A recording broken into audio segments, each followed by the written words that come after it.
Bonjour, chères belles âmes. Comment vous sentez-vous aux abords de cette pleine lune du 10 juillet, une pleine lune en Capricorne, qui est magnifique d'ailleurs, que j'ai pu observer hier soir dans un ciel dégagé. Elle était d'une clarté, d'une beauté. Je l'ai trouvée en tout cas très belle.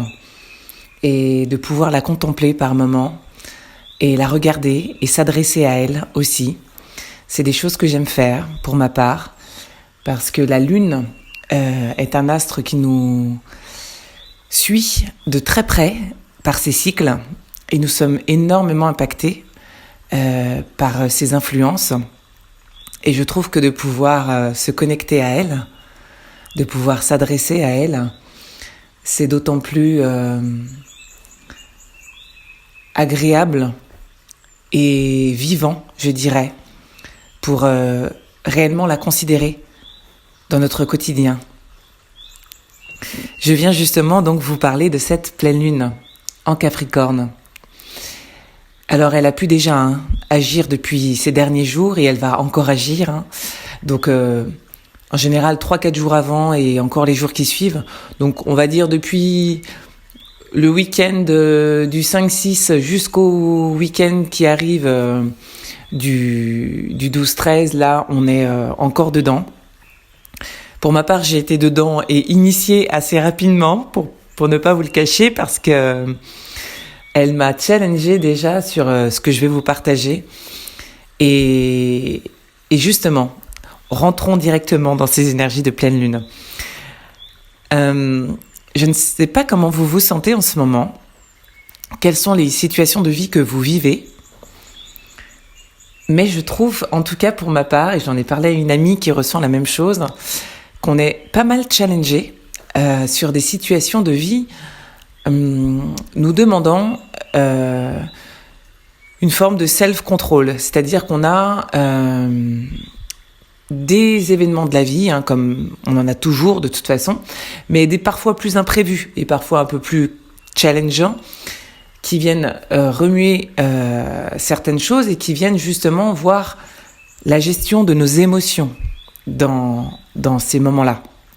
Et voir comment nous gérons de mieux en mieux les situations sans se laisser emporter, sans laisser les émotions prendre toute la place, justement.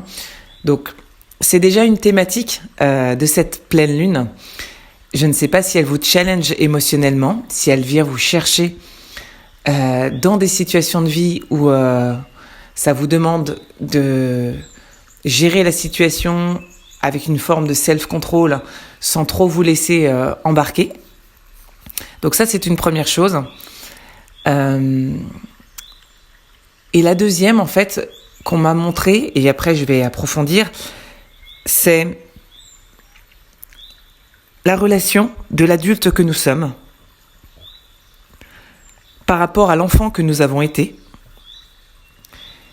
Et surtout, quel est le lien que nous pourrions faire dans nos croyances actuelles par rapport à l'enfant que nous étions, qui a projeté des choses dans l'enfance pour aujourd'hui devenir l'adulte qu'il est.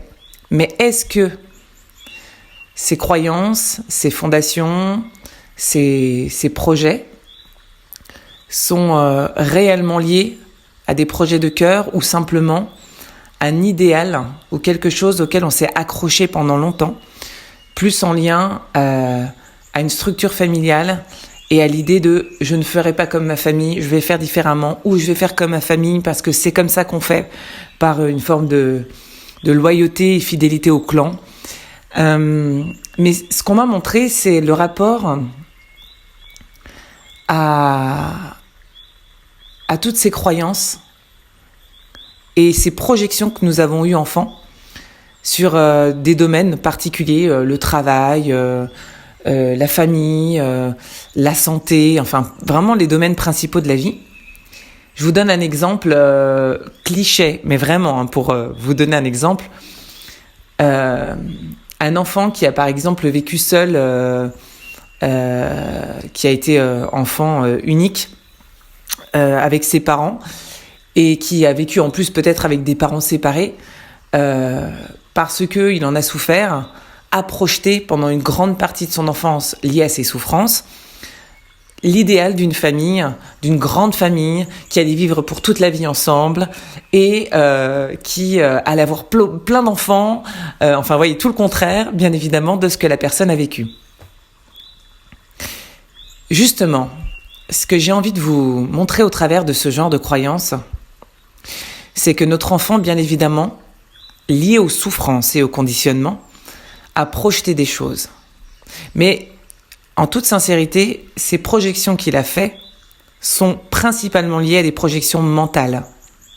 C'est-à-dire que par survie, par mode de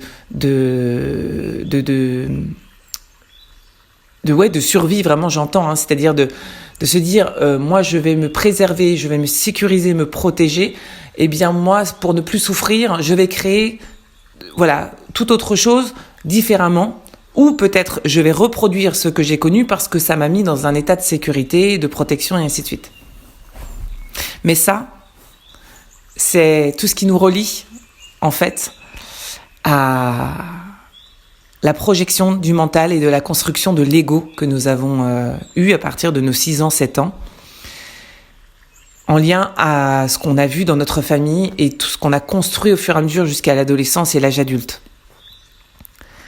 Et ce qu'on me montre, c'est qu'en fait, cet enfant que vous avez été, dans ces conditionnements, dans ces schémas qui vous ont fait éventuellement souffrir, dans lesquels vous avez créé des idéaux, vous vous êtes projeté pour pouvoir penser que ce sera mieux dans ce que vous allez idéaliser, eh bien aujourd'hui, on est en train de nous mettre en lumière ces fondements vraiment d'enfance, de base, qui sont complètement désuets et vétustes et qui sont en train de s'effondrer.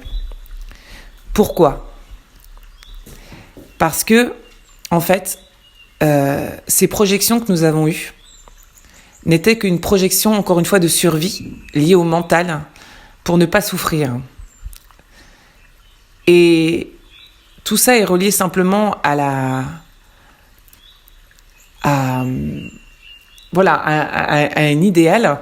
Mais ce qu'on me montre, c'est que votre enfant, qui est aujourd'hui votre enfant intérieur, un enfant que vous avez été, il avait d'autres aspirations au départ. Il avait d'autres envies.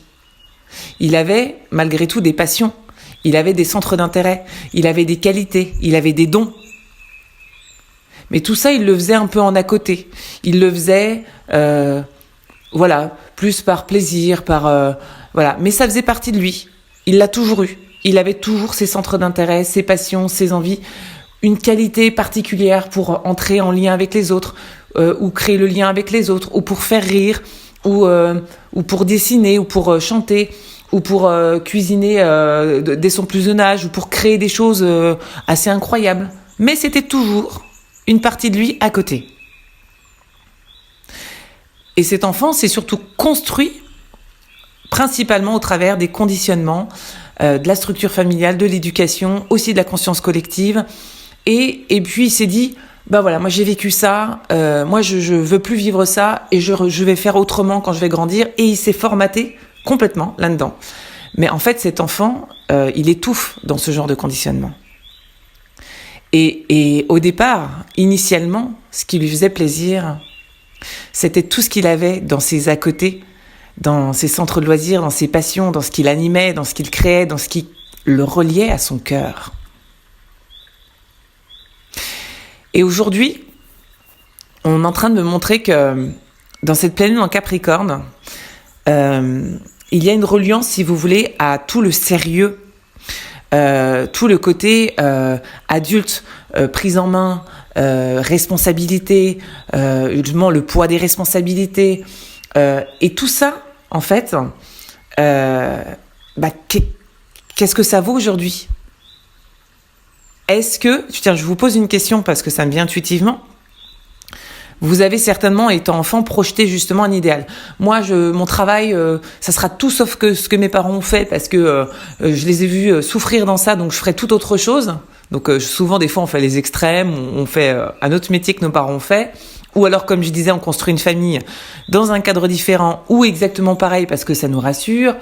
Enfin, il y a tellement de possibilités. Mais en tout cas, on a projeté forcément des choses dans un idéal parce que nos parents ont fait comme ça et on veut faire pareil ou complètement différemment. Aujourd'hui, la question que j'ai envie de vous poser, c'est où en êtes-vous par rapport à ces projections ? Est-ce que déjà vous arrivez à les mettre en lumière et à vous dire, effectivement, quand j'étais enfant, j'avais pour idéal de construire ça, de faire ci, d'être comme ça, voilà, c'était ma projection, mais mentale. C'est-à-dire que puisque j'ai souffert de ça, qu'est-ce que j'ai construit ? Posez-vous la question de qu'est-ce qui vous a fait souffrir dans votre enfance et qu'est-ce que vous avez créé pour être dans l'évitement de cette souffrance et pour, du coup, faire autrement. Ça, c'est une première question pour vraiment déjà établir le lien et la croyance que vous avez construite au travers de ça. L'autre question que j'ai envie de vous poser, c'est si vous avez réussi à réaliser ce que vous souhaitiez. Je reprends l'exemple du départ de la personne qui était enfant unique, 2 parents divorcés et qui du coup en projection s'est dit « Ah non mais moi j'ai souffert de parents séparés en étant seule, moi je veux des enfants et je veux un mari avec qui je vais durer toute ma vie quoi ». Voilà, donc vraiment vous voyez la croyance et l'idéal qui se projette pour ne plus souffrir de ce qu'on a reçu. Alors la question qui se pose c'est est-ce qu'en ayant réalisé cet idéal, ce projet, est-ce que on est comblé? Est-ce qu'on est heureux? Est-ce qu'on a réussi finalement à trouver quelque chose au travers de ça qui nous rendait vraiment heureux? Alors forcément que oui, pour partie, parce que quand on a des enfants et puis que généralement voilà c'est source de bonheur, même si ça peut être prenant, ça reste source de bonheur. La question qui se pose c'est est-ce que finalement cette croyance était plus liée à mes souffrances que réellement une envie du cœur? Donc, je reviens entre la tête et le cœur. Et ce qu'on vient de nous montrer là, donc je vous fais le lien, c'est que quelles étaient réellement vos aspirations d'enfant qui partaient du cœur. Pas les projections mentales que vous avez construites pour vous protéger ou ne plus souffrir. Quelles étaient les réelles projections de votre cœur d'enfant dans les choses qui vous animaient profondément, dans les choses qui vous faisaient du bien. Et c'est là qu'on nous invite à revenir. On nous invite à revenir à l'intérieur de nous-mêmes, à essayer de revoir cet enfant que nous avions été. Et qu'est-ce qu'il aimait faire, comment il se comportait, comment il était avec les copains, quels étaient ses centres d'intérêt, à quel moment vous vous voyez en joie, vous voyez heureux, vous vous sentez comblé. Ça, c'est hyper important parce que ça, c'est la racine de ce qui vous anime au plus profond de votre cœur et dans ce qui est, je dirais, plus le fil conducteur de votre vie aujourd'hui. Et ça, c'est quelque chose qui fera beaucoup plus appel à votre mission d'âme, à ce qui vous anime profondément et ce pourquoi vous êtes venu en partie, pas que vous incarnez, mais en tout cas, c'est le plus grand fil conducteur de votre vie. Et je vous invite à faire plutôt ce lien dans votre vie, de vous demander, quand j'étais enfant, j'adorais, alors je prends mon exemple parce que c'est assez facile pour moi, mais c'est pour vous donner cet exemple concret. Moi, quand j'étais enfant, j'ai commencé à chanter à l'âge de 8 ans, mais vraiment, ça m'a jamais quitté. C'est-à-dire, j'ai chanté, j'ai commencé à composer un peu au piano sur le piano de mon père. Et puis le chant m'a suivi dans plein d'expériences musicales différentes, enfin sous plein de formes différentes. C'était vraiment le chant. Voilà, j'ai eu ce chant qui m'a poursuivi depuis mon enfance, voilà, depuis l'âge de mes 8 ans. Et je me suis... Alors, des fois, je me disais, j'aimerais être chanteuse. Forcément, j'avais ce souhait au fond de moi. Mais... Pour autant, mes parents travaillaient tous les deux dans le service social, dans le monde médical. Il y avait vraiment, moi j'avais une grosse famille au-delà même de mes parents qui étaient travailleurs sociaux dans le médical et c'était vraiment le cœur de vie de ma famille. Et je m'étais dit ah non mais tout sauf ça quoi. Et effectivement, j'ai tout fait sauf travailler dans le médical et dans le social. J'ai travaillé en entrepreneuriat, j'ai travaillé dans des boîtes privées. Je me sentais d'ailleurs un peu la brebis galeuse, un peu différente, mais j'ai pas fait même si j'étais très liée aux autres dans le social, j'ai pas fait un travail précisément dans l'aide sociale ou médicale.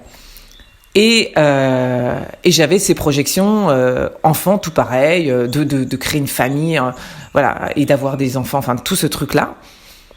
Mais en fait, il y a quelque chose qui était à côté de ma vie à un moment donné, qui était juste en loisir. Et à un moment donné, en 2012, j'ai décidé de quitter mon emploi que je faisais salarié, en me disant, mais Maud, ce que t'aimes le plus faire depuis toujours, c'est chanter. Et maintenant, ça doit reprendre toute la place dans ta vie. Ça doit être ton cœur de vie. C'est-à-dire que c'est pas un à côté, c'est pas un loisir, ça devient ton métier, quoi. Et donc, je suis passée complètement de l'autre côté. C'est là que j'ai créé mon entreprise en 2013. Et je me suis lancée en tant qu'entrepreneur avec des activités autour du chant. Et c'est pour vous dire que la vie est toujours bien faite, hein. Il n'y a pas à regretter le chemin qu'on suit, parce qu'il y a toujours un lien dans la transversalité de nos activités ou de nos métiers ou de nos relations qui fait que ça nous emmène toujours sur le chemin, qui nous relie toujours à notre cœur et à ce que notre âme est venue faire sur Terre. Mais moi, ce que je vous invite à faire aujourd'hui, vous pouvez faire la transversalité, les liens, les étapes de votre vie. À quel moment vous avez senti que vous avez remis au cœur de votre vie des centres de loisirs, des centres d'intérêt, des choses qui vous animaient. Mais ça peut être, vous savez, je prends un autre exemple. Une personne dans son enfance adorait jouer avec les enfants, et alors il avait petite fille ou garçon, peu importe, adorait jouer avec les poupons, les bébés, voilà. Et puis à chaque fois qu'il grandissait, il avait toujours plein d'enfants autour de lui, il adorait s'occuper des plus petits, c'était vraiment instinctif et naturel. Mais ses parents, c'était pas leur fibre, c'était pas leur truc. Et puis en grandissant, il a même gardé des enfants pendant les études et tout, parce que bon, c'est un petit job sympa, et puis voilà. Et puis finalement, en grandissant, il fait un métier dans l'administratif, voilà, complètement différent, secrétaire ou peu importe, je dis n'importe quoi, hein, vraiment au hasard. Puis un jour, la personne, elle se dit, mais moi j'ai toujours aimé les enfants, quoi. En fait, si je m'écoutais, j'aurais travaillé avec les enfants, j'aurais fait quelque chose avec les enfants. Et ben c'est là où ça nous rappelle, ça nous revient. Et c'est là le centre du cœur de l'appel de notre âme et de notre enfant intérieur. C'est là que nous sommes invités à les retrouver et à faire le lien de tout ce qui s'est passé entre nos projections mentales, nos croyances, pour ne plus souffrir, pour faire différemment, et puis réellement ce qui était autour de nous, qui arrêtait pas de graviter tout au long de notre vie, un peu autour, un peu autour, un peu autour. Et aujourd'hui, la question qui se pose, c'est mais qu'est-ce que vous avez toujours aimé faire, enfant, qui vous a poursuivi, et prenez le temps d'essayer de regarder. Ça peut être quelque chose qui n'est pas forcément créatif ou autre. Peut-être que vous avez toujours su faire rire les autres et que jamais vous avez osé vous dire je me lancerais bien dans un truc théâtral avec du rire ou voilà, ou la création avec un truc comique mais en fait c'est le cœur de vie. Faire rire les gens, c'était peut-être quelque chose qui vous passionnait et ça vous animait au plus profond de vous-même et ça vous nourrissait, quoi. Donc, cette pleine lune en Capricorne, elle est réellement là pour venir mettre en lumière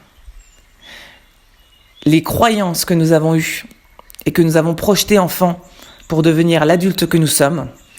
Aujourd'hui, notre adulte, il est là avec ses croyances, avec tout ce qu'il a créé en disant « Mais en fait, ça, c'est un truc que j'ai projeté en me disant « Moi, je ferai toujours ci, je ferai toujours ça, je serai comme ci, je serai comme ça. » Mais est-ce que c'est réellement mon enfant intérieur? Est-ce que c'est l'âme de mon enfant qui a parlé à ce moment-là? Ou est-ce que je me suis plutôt construit quelque chose pour me protéger?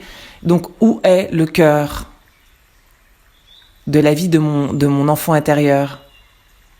Où réside ce qui le fait vibrer, ce qui l'anime?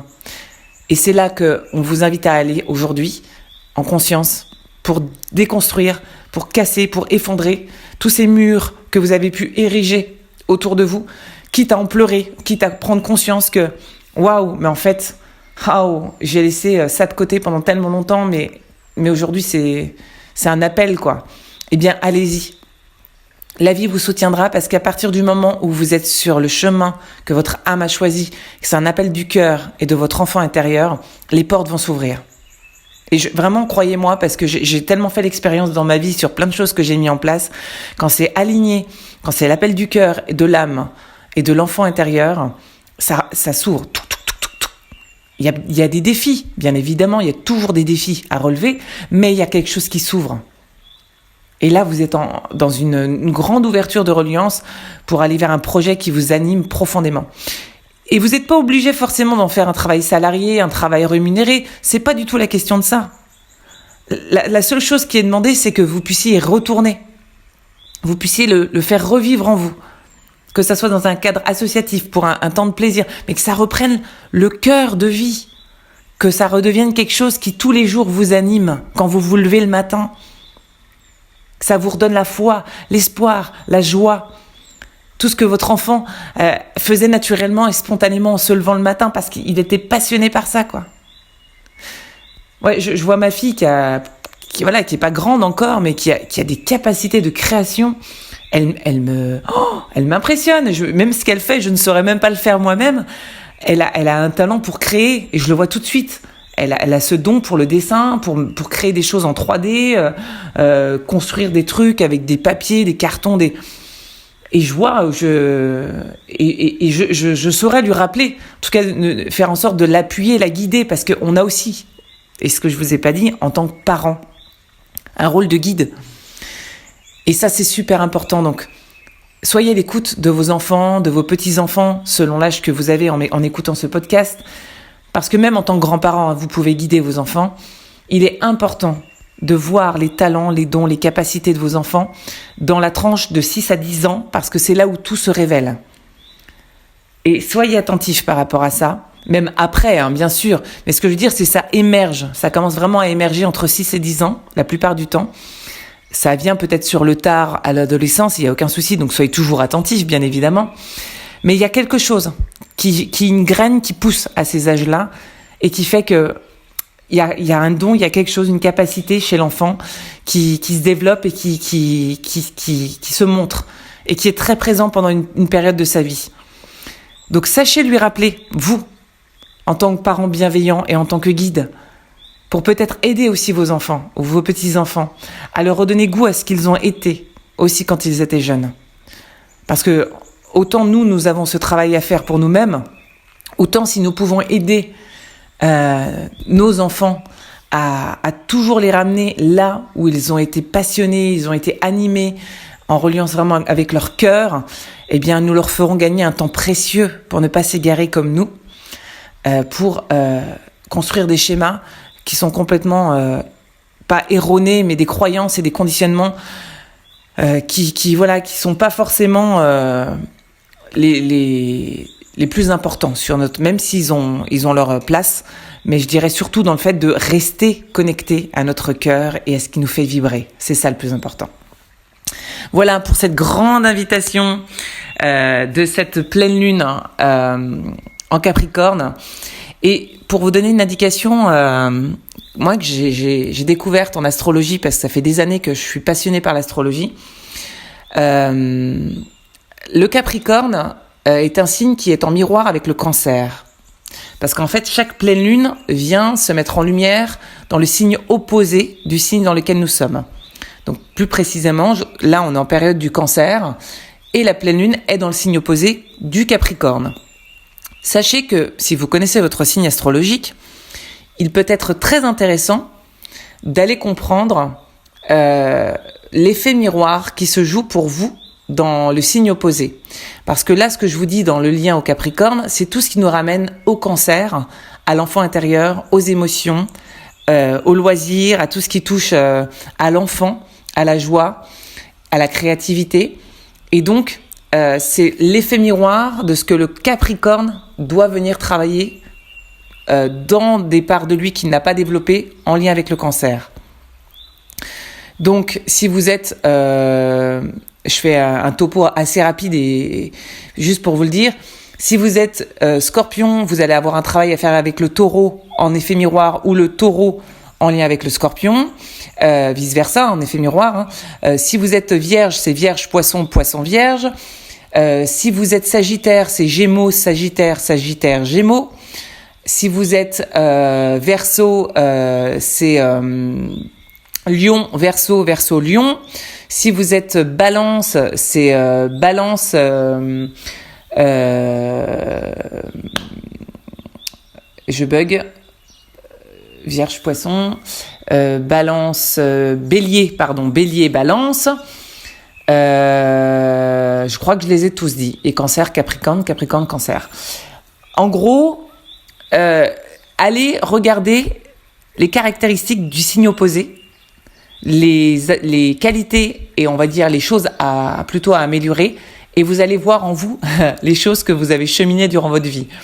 Donc il y a vraiment cet effet miroir entre les signes astrologiques qui sont très très intéressants, et c'est exactement ce que je viens de vous faire avec le Capricorne et le Cancer, puisqu'en fait le Capricorne est un signe qui porte beaucoup de poids, beaucoup de responsabilités, beaucoup de rigueur, qui est beaucoup justement dans ce cadre d'adulte, et vers qui on lui demande d'apporter de la douceur au travers des émotions, de l'enfant intérieur, de la joie, de la créativité, de l'esprit de famille.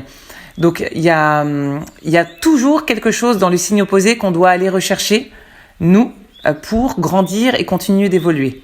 Voilà les petits indicateurs que je vous donne. Si vous souhaitez plus de précision, n'hésitez pas à me laisser des commentaires et je vous redonnerai les signes astro en miroir. Voilà, belle âme, je suis très contente de vous avoir partagé ce podcast en souhaitant qu'il ait pu vous aider. Moi, je vous souhaite une merveilleuse pleine lune en Capricorne.